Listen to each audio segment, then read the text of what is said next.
2023년 11월 30일 목요일 돈다방 미쓰리 시작하겠습니다. 자, 오늘은 11월의 마지막 날이고요. 이제 2023년도 딱 한 달 남았습니다. 물론 12월이라는 시간이 주어지긴 하겠습니다만 12월이라는 시간은 한 해를 보내고 또 다른 새해를 맞이해야 되는 어떤 그런 약간 바쁜 느낌, 거기에다가 남의 생일이긴 하지만 뭐 굳이 내가 신경 쓰지는 않아도 되지만 여기저기서 크리스마스 하니까 거기에 어떤 약간 그 설레임을 같이 나누게 되는 그런 시간이다 보니까 정말 후다닥 아마 지나갈 것 같아요. 그래서 올 한 해 어떻게 보냈을까라는 것을 생각할 수 있는 날이 그래도 오늘이 아닐까 싶습니다. 네, 여러분들의 2023년도는 어떠셨는지 상당히 궁금하네요. 저는 앞에서 몇 번 말씀을 드렸습니다만 1년 전에 제가 꿈꾸고 1년 전에 제가 계획하고 예상했던 2023년도는 실패했습니다. 올해 돈을 많이 벌 거라고 생각을 했는데 의외로 좀 꽤 큰 지출이 나갔고, 그리고 무엇보다 제가 인생에서 가장 소중하게 생각하는 우리 행운이까지 잃게 되면서, 행운이가 이제 무지개 다리 건너면서 사실 이맘때 되면 저는 다가오는 새해에 내가 뭘 하고 막 계획을 막 파란만장하게 세우는 그런 버릇이 있었는데, 올해는요, 내년도 2024년도 뭔가 어떤 그림을 그리고 꿈을 꾸는 것이 좀 겁이 나더라고요. 작년에 이맘때 2024년도 뭐 돈을 많이 벌어가지고 우리 행운이랑 더 행복하게 살아야지만 이런 꿈을 꿨다가 전혀 예상하지 못했던 일들이 막 올해 저를 굉장히 많이 힘들게 하다 보니까 그런 그림이 무슨 의미가 있냐 뭐 이런 생각도 들더라고요. 네, 물론 이제 조금 더 시간이 지나가면 아니야, 그래도 뭔가를 해야 돼라고 이제 뭔가를 움직이겠죠. 근데 아직까지는 그냥 행운이를 잃은 것에 대한 약간 추모 기간이 좀 이어지고 있다고 전 생각을 하고요. 그나마 좀 이겨내고 있다라는 것에 대해서 좀 다행이라고 생각을 하죠. 며칠 전에도 사실 뭐 이게 나아진다고 하지만 그래도 가끔씩 울컥울컥해서 며칠 전에 막 혼자서 대성통곡하고 그런 날도 물론 있고 앞으로도 이제 있겠습니다만 그런 어떤 횟수가 점점 줄고, 그리고 저도 이제 특히 2024년도를 맞이하면서 이제 뭔가 활동을 하고 뭐 그런 것들에 대한 뭔가 플랜을 이제 세우게 되지 않을까 싶어요. 근데 아직까지는 뭐라 그럴까요? 그냥 계획을 별로 세우고 싶은 마음은 없습니다. 네, 하여튼 저의 2023년도는 그랬는데요. 뭐 그래도 뭐 새날에 우리 좋은 분들, 그다음에 새날을 통해서 알게 된 우리 돈다방 미쓰리 애청자님들, 그리고 기존의 돈다방 미쓰리를 사랑해 주신 분들, 뭐 이런 분들이 옆에 계셔서 미쓰리가 힘들 때 위로해주고 격려해주고, 그다음에 뭐 주식 같이 하시는 분들은 믿어주고 기다려주시는 이 모든 것들에 대해서 물론 뭐 어떤 금전적인 어떤 큰 성취는 얻지 못했습니다만, 그리고 행운이라는 가장 소중한 거를 잃었습니다만, 그래도 내 주위에 굉장히 좋은 사람들이 있구나. 내가 올해 한 해는 그래도 좀 나쁘지 않게 참 그래도 잘 살았구나라는 생각을 하면서 뭔가 이렇게 생각의 관점을 좀 바꾸고 있습니다. 자, 아마 여러분들도요. 2023년도를 이제 한 달 남겨놓은 이 시점에서 아쉬운 부분이 더 많으실 거라고 생각을 합니다. 뭐 여러 가지 상황이 그랬으니까요. 그런데 2024년도에는 저는 어느 순간부터 대박이라는 거를 꿈꾸지 않거든요. 그러니까 예를 들면 저 같은 경우에는 로또를 산다. 신이 조물주가 미쓰리 로또 절대 당첨 못 되게 할 것이다. 그냥 너는 그냥 네가 열심히 일해. 초심 지키면서 네가 한결같이 꾸준히 일해서 돈 벌어. 약간 그런 업을 주셔가지고 그렇게 돈을 벌어야지 뭐 로또 같은 거는 생각하지 않거든요. 그래서 저의 꿈은 그냥 2024년도는 현재로서는 올해보다는 조금 나아졌으면, 그리고 무엇보다 건강했으면 이라는 그런 꿈을 꾸게 되더라고요. 행운이 있었을 때는 사실 저랑 이제 행운이 둘밖에 없다 보니까 제가 병원을 가거나 그런 것에 대해서 좀 뭐랄까요? 그러니까 위축됐거든요. 행운이를 누구한테 잠깐 맡겨야 되고 병원에 데리고 갈 수가 없으니까 그 이외의 장소는 제가 행운이를 데리고 다녔습니다만 병원 같은 거는 그럴 수가 없어서 병원에 사실 건강검진 같은 거를 제대로 못 받았었습니다. 그러다가 며칠 전에 제가 이제 뭐 나라에서 뭐 그 여성 관련된 뭐 자궁경부암 검사를 올해 안에 받아야 된다. 그래서 뭐 행운이도 없고 그러니까 그 산부인과 가서 이제 검사를 진짜 오랜만에 받았거든요. 근데 이제 검사 중에 이제 자궁에 혹이 있다 그래가지고 일단 혹도 제거하고요. 근데 의사 선생님 말만 따라 혹이 굉장히 컸어요. 이유는 뭐냐면 너무 검진을 오랜만에 받으니까.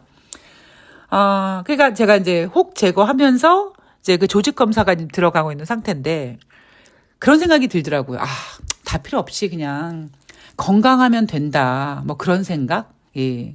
그래서 2024년도 새해에는 미쓰리도 이제 아직까지는 조금 마음이 좀 힘들고 그렇습니다만 2024년도는 진짜 올해보다 더 열심히 어찌 보면은 행운이가 없는 상태에서 더 자유롭게 많이 활동하고 더 일에 집중하고 그렇게 여러분들에게 여러분들의 지갑을 두툼하게 할 수 있는 그리고 여러분들이 경제라든가 뭐 주식 같은 거를 좀 알고 싶을 때 제가 갖고 있는 많은 것들을 전해드릴 수 있는 그런 시간들을 좀 만들어 볼 거고요. 그리고 무엇보다 여러분들이 건강하셨으면 좋겠습니다. 여러분들도 건강하시고 여러분들이 가장 사랑하시는 분들 거기에는 반려동물들도 다 포함해서 여러분들의 소중한 것들을 잃지 않는 그런 시간이 2024년도에 좀 진행이 됐으면 좋겠습니다. 자, 역시 저는 약간 말일이 되면 기분이 약간 멜랑콜리해집니다. 자, 오늘 돈다방 미쓰리 11월 29일 수요일 뉴욕 증시 마감 현황을 점검해 볼 텐데요. 뉴욕 증시 3대 지수가 혼조세로 마감을 했습니다. 다우 지수가 0.04% 상승, S&P 500이 0.09% 하락, 나스닥이 0.16% 하락했는데 자, 다시 여러분. 제가 이번 주에 주식시장을 지리멸렬이라고 표현을 했습니다.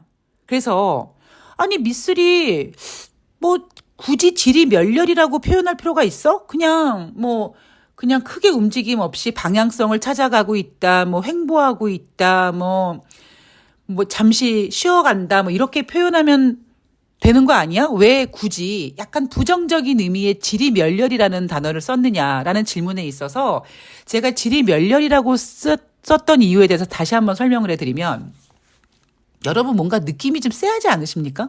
그러니까 제가 어제 방송에도 살짝 말씀을 드렸지만 좀 뭔가 지금 진행되는 상황이 저는 개인적으로 좀 찝찝해요. 자, 예를 들면요. 11월 29일 수요일 뉴욕 증시가 혼조세로 마감을 했어요. 방향성 못 찾고 뭐 어떤 녀석은 올라가고 어떤 녀석은 내려가고 근데 그래봤자 아주 지 오줌 만큼 움직였습니다. 자, 이날 뉴욕 증시가 혼조세로 마감한 이유를 보면 전문가들이 미국의 경제 성장률이 예상보다 강했지만 연준 의원들의 발언에 금리 인하 기대가 커지면서 혼조세라고 합니다. 여러분 뭔가 좀 이상하지 않아요? 아니 미국의 3분기 경제 성장률이 예상보다 좋았대요. 그럼 이거 호재입니까 악재입니까? 호재잖아요. 그죠? 거기에다가 연준 의원들의 발언이 가만히 들어봤더니 쟤네가 이제 금리 인상은 글렀고 금리를 인하하겠구나라는 기대감이 커졌습니다. 이거 주식시장에서 호재란 말이에요. 이날 경제지표가 3분기 경제 성장률도 잘 나왔고 금리 인하 기대도 커졌고 그랬는데 왜 뉴욕 증시는 위쪽으로 방향을 쫙 뻗지 못하고 혼조세로 마감했을까요? 그래서 제가 여러분들한테 이번 주 주식시장을 지리멸렬이라고 표현한 겁니다. 호재를 호재답게 접근을 못해요. 그죠? 왜 그런지에 대해서 이제 제가 여러분들께 뉴욕 증시 마감 현황을 보면서 거기에 대한 이유를 설명해 드릴 거고요. 아마 오늘 방송을 들으시면 미쓰리가 왜 이번 주에 뉴욕 증시가 지리멸렬할 거라고 했는지 아마 감이 올 겁니다. 자, 경제지표 들여다볼게요. 미국의 3분기 국내 총생산 성장률 전기 대비 5.2%. 여러분 3분기입니다. 3분기. 1월 달부터 3월 달이 1분기. 4월 달부터 6월 달이 2분기, 7월 달부터 9월 달까지가 3분기입니다. 그럼 여러분들은요, 지금을 생각하지 마시고 가만히 있어봐. 7월 달, 그리고 8월 달, 그리고 9월 달 주식시장이 어땠는지 한번 생각해 보십시오. 분위기 나쁘지 않았거든요. 아마 최근에 여러분들께서 가장 힘들게 느껴졌을 그 주식시장은 아마 10월 달이었을 겁니다. 자, 그러니까 정신을 다시 한번 집중하시고요. 보세요. 미국의 경제 성장률이 예상보다 강했지만, 예상보다 강했어요. 언제? 7월 달, 8월 달, 9월 달. 월가 예상치는 5.0이었고요. 지난달에 발표된 속보치는 4.9였습니다. 그런데 4.9보다도 더 잘 나왔어요. GDP는 3번 발표가 됩니다. 첫 번째 발표되는 게 속보치, 그 다음 달에 발표되는 게 잠정치, 그 다음 달에 발표되는 게 확정치입니다. 속보치는 4.9였고요. 지금 잠정치는 5.2로 무려 0.3% 더 잘 나왔습니다. 그런데 뉴욕 증시는 이러한 좋은 재료를 가지고 위쪽으로 강하게 뻗어나가질 못했어요. 자, 그리고 미국의 3분기 개인 소비 지출이 전분기 대비 3.6% 증가했는데 이것도 마찬가지로 분기별 개인 소비 지출도 속보치, 잠정치, 확정치를 발표하는데 지난달에 발표됐던 속보치는 4.0이었습니다. 그런데 오히려 이번에 발표된 잠정치는 3.6으로 둔화됐습니다. 여러분, 저는 음모론을 좋아하는 사람이에요. 그리고 음모론을 좋아한다라기보다 결국에 주식이나 경제나 뭐 정치나 사람이 하는 거고요. 10길 물속은 알아도 한 길 사람 속은 모르고 그 사람은 엄청난 많은 계략이나 생각이나 전략을 세울 수 있는 사람들이죠. 우리는요. 그래서 경제 전망치도 어떻게 해서든지 사람이 원하는 대로, 힘 있는 자가 원하는 대로 조정해서 발표할 수 있지 않습니까? 뭐 예를 들면 인플레이션 지표가 너무 높다 그러면 그 인플레이션을 측정하는 품목 중에서 너무 높게 자극하는 것들을 슬쩍 바꾸든가 뭐 그런 수많은 작업들이 진행되잖아요. 그랬을 때 미국의 개인 소비 지출은 3분기 개인 소비 지출은 속보치보다 0.4% 감소했는데 미국의 GDP는 오히려 증가했다. 저는 여기서 나중에 다음 달에 발표되는 확정치가 과연 5.2만큼 나올까? 아니면 이거보다 떨어질까라는 생각을 해보면 5.2보다는 약간 덜 나올 수 있지 않을까. 자, 정리하면 저는 지금 미국의 이런 GDP 같은 것들을 굉장히 잘 나오게끔 예쁘게 포장하고 있는 게 아닌가라는 의심을 하게 됩니다. 자, 여기에 대해서 뭐 나중에 한번 뚜껑을 열어보죠. 자, 그런데 문제는 뭐냐면 아까 제가 말씀드렸죠. 전문가들이 속보치가 4.9였고 그다음에 잠정치가 5.2였다고 하는 그 지표가 가장 큰 문제는 뭐냐면 과거 지표라는 겁니다. 제가 잠시 전에 여러분 3분기는요 7월달, 8월달, 9월달이에요. 그때 돌아가 보면 그렇게 나쁜 거 아니었거든요. 뭐 9월 달에 금리 동결은 했지만 뭐 금리 동결하고 또 앞으로 금리 인상하겠다고 연준은 얘기했지만 뭐 금리 인상 못할 것 같은 느낌적인 느낌이 들고 뭐 기타 등등.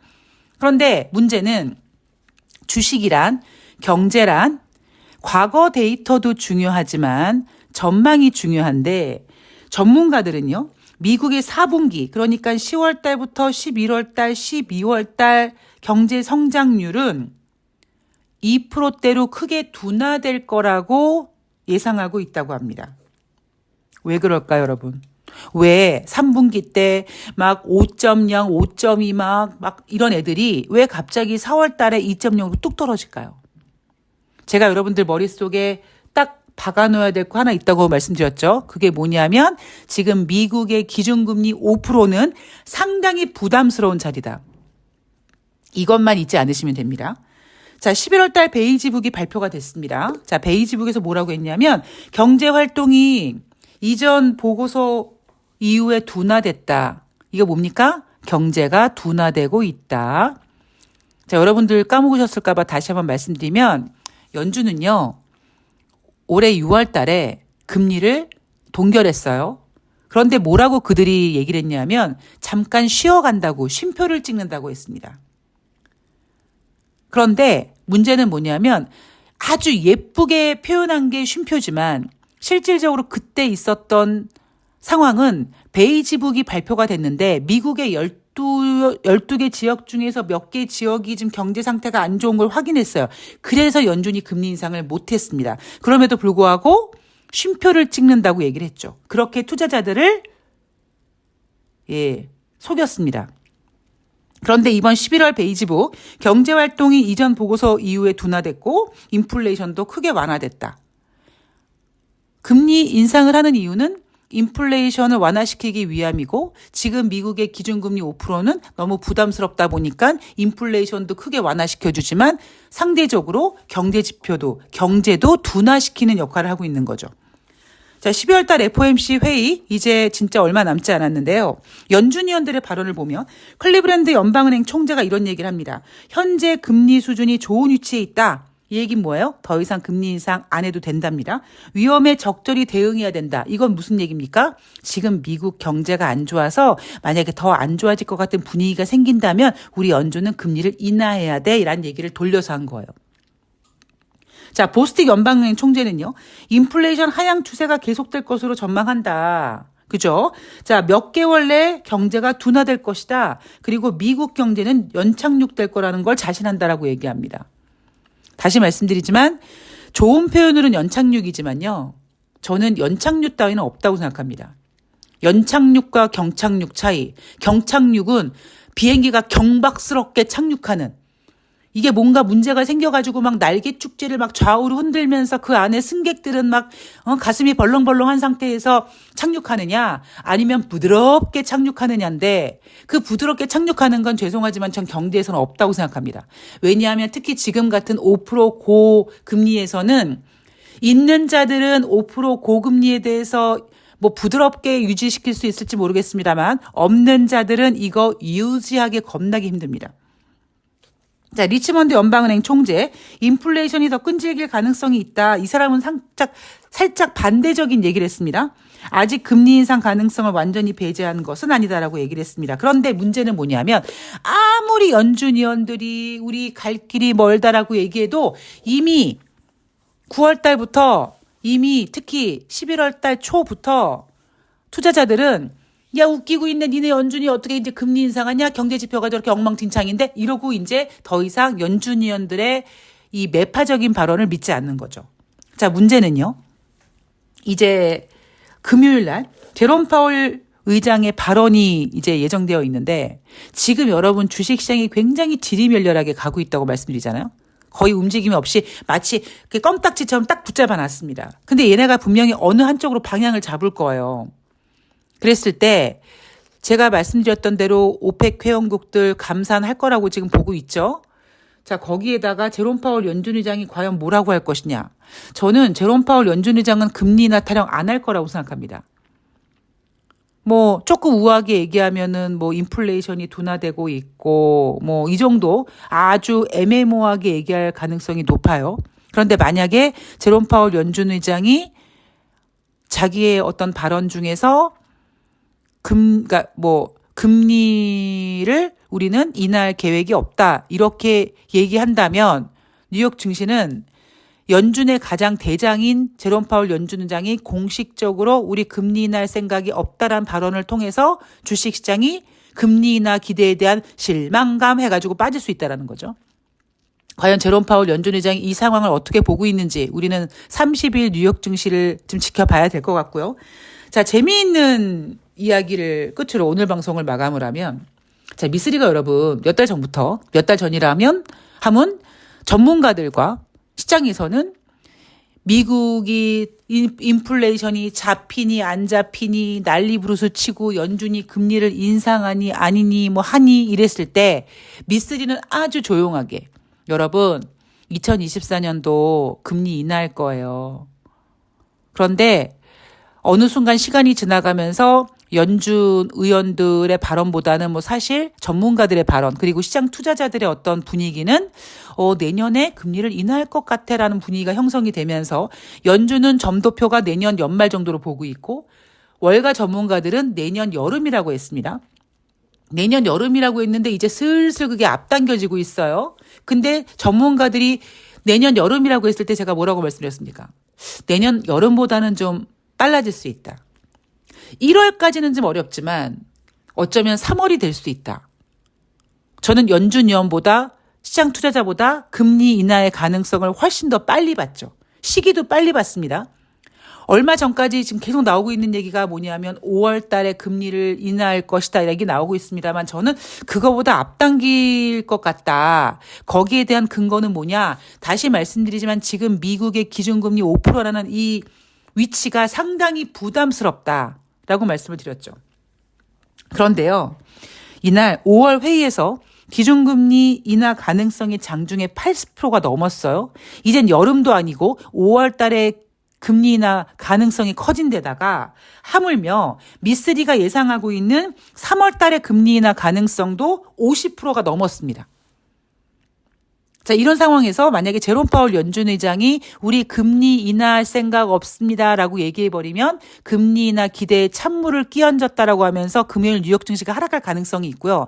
뭐 이날 하락하든 뭐하든 어쨌든 지금 시장에서 5월 달 금리 인하 그리고 3월 달까지 금리 인하 기대가 앞당겨진 이유가 뭐냐면 실질적으로 미국의 경제가 상당히 둔화됐다. 다른 경제 지표뿐만 아니라 최근에 고용 지표까지 부진했습니다. 이날 아무리 경제 성장률이 잘 나왔다고 했지만 그래봤자 7월 달, 8월 달, 9월 달 거예요. 제가 금리 인하를 앞당길 거라고 생각하는 이유가 뭐냐면 여러분들이 그동안 금리를 동결하니 인상하니 거기에 매몰돼서 체크를 못 하셨겠지만 지금 문제는 그게 아니라 인상이니 동결이니 이게 중요한 게 아니라 이 5%의 기준금리 20년 만에 가장 높은 수치의 이 기준금리 때문에 어찌 보면은 서브프라임 모기지 사태가 터질 수도 있어요. 그런 것처럼 지금 그 정도 위치의 이 금리 위치가 과연 5월 달까지 유지되면서 경제를 연착륙시킬 수 있을 거냐는 것에 대해서 저는 결사 반대하고 있다는 겁니다. 점점 뭔가 미쓰리가 하고 있는 얘기가 막 딱딱 맞아떨어지고 있지 않습니까? 이제는 시장에서 3월 달 금리 인하 얘기까지 나오고 있어요. 그 얘기는 지금 시장은요, 미국의 경제에 대해서 걱정을 하고 있습니다. 그래서 대한민국 주식시장은 올라갔다 내려갔다 하고 있지만 여전히 개인들이 지금 지배하고 있고요. 개인들에게 물량을 넘기기 위해서 기관들이 가끔씩 들어오고 있고요. 지금 대한민국 주식시장도 2510포인트대에서 꽉 잡혀 있습니다. 이제 어느 순간 방향성을 잡을 거예요. 그게 위로든 아래로든 우리는 멘탈을 꽉 잡고 현명하고 지혜로운 투자자가 됐으면 좋겠습니다. 저도 최선을 다하겠습니다. 자, 오늘 방송은 여기까지고요. 저는 이따 오후 5시에 새날에서 뵐 거고요. 돈다방 미쓰리는 12월의 첫 번째 날 금요일 날 찾아뵙도록 하겠습니다. 여러분 좋은 하루 되세요. 고맙습니다.